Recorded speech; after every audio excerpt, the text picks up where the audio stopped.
एक शाम प्राची टीवी पर सीरियल देख रही होती है। तभी उसकी सास वहां आती है। अरे सीरियल में तो ऐसे मग्न है जैसे आज रात का खाना पड़ोसी आकर बनाएंगे। मुझे पता ही नहीं था आपने अपने बेटे की शादी पड़ोस में भी की हुई है। हैं? मतलब? मतलब इस घर में सारा काम बहू ही करती है, आप तो सिर्फ खर्राटे मारती हैं। अच्छा जी, फिलहाल तो तुम आराम फरमा रही हो, चलो जाओ, ये मेरे टीवी देखने का समय है। आहा, इसीलिए मुझे भगाया जा रहा है। सॉरी, अब तो बिल्कुल नहीं जाऊंगी। प्राची की इस बात पर दोनों सास बहू के बीच टीवी रिमोट के पीछे बच्चों जैसे छीना झपटी शुरू हो जाती है, जिसके बीच श्लोक भी काम से घर वापस आ जाता है। हाँ, आज मेरी चूहे बिल्ली की जोड़ी किस बात पर झगड़ रही है? अरे तेरे बीवी मुझे टीवी ही नहीं देखने दे रही। अरे तुम्हारी मम्मी मुझे खाना बनाने के लिए फोर्स कर रही है।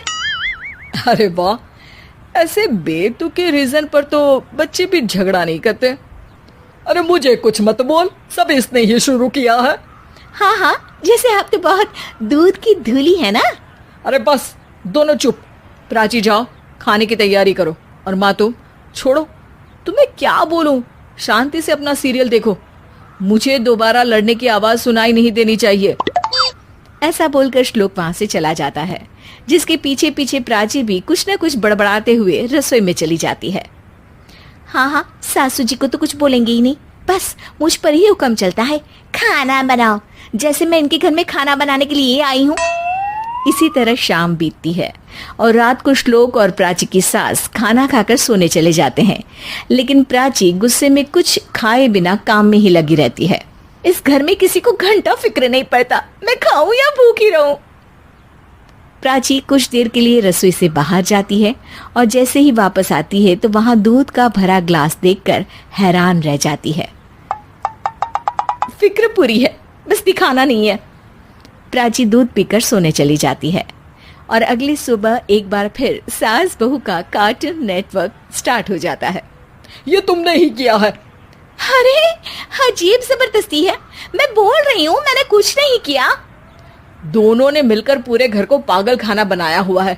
यहाँ कोई नॉर्मल इंसान तो रह ही नहीं सकता, इसीलिए अब पड़ोसी क्या रिश्तेदार भी घर आने से कतराते हैं। और सुन बेटे, तू भी चंगा, तेरी माँ भी चंगी, तेरी बीवी भी चंगी, रिश्तेदार। हाँ जी, आपको नहीं पता क्या, गंगाधर ही शक्तिमान है, रिश्तेदार ही। हाँ हाँ, बस समझ गया।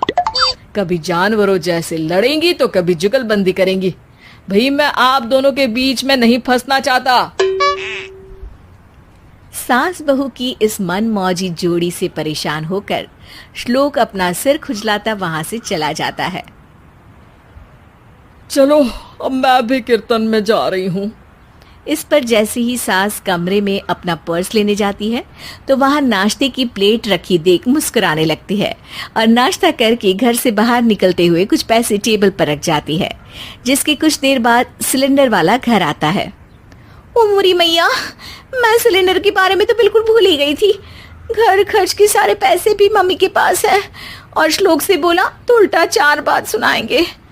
प्राची ये सोच ही रही होती है कि अचानक उसका चेहरा चमक उठता है और वो घर में आकर इधर उधर देखने लगती है।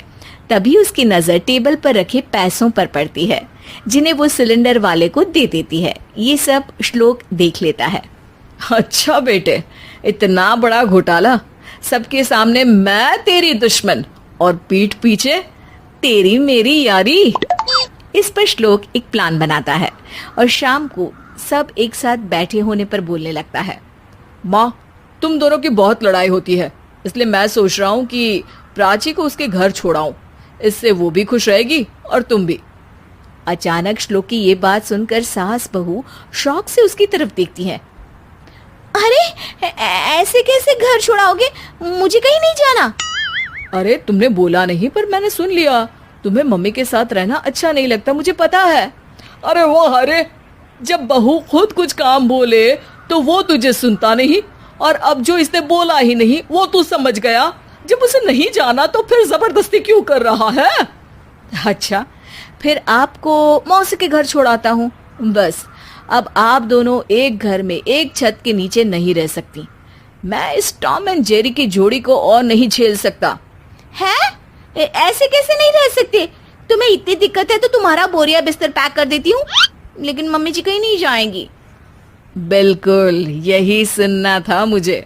अगर दोनों में इतना ही प्यार है फिर हर वक्त ये लड़ाई का नाटक क्यों करती हो? देखा मैंने कैसे माँ किचन में दूध रखती है और तुम उनके लिए कमरे में नाश्ता रखती हो, और कैसे वो पहले ही तुम्हारी दिक्कत समझकर घर में पैसे रखकर बाहर जाती है। अरे भाई, इतना ड्रामा तो डेली सोप में भी नहीं होता जितना तुम दोनों ने इस घर में फैलाया हुआ है। तू हमें टॉम एंड जेरी बोलता है ना, तो याद कर वो दोनों भी एक दूसरे को बाहर वालों की बुरी नजर से बचाने के लिए हमेशा सबके सामने लड़ते थे, लेकिन अकेले में दिक्कत के समय मदद भी तो करते थे। बस हमारा रिश्ता भी कुछ ऐसा ही है। और वैसे भी अगर सास बहू में तू मैं नहीं होती तो दुनिया वालों को कहानियां कैसे मिलेंगी?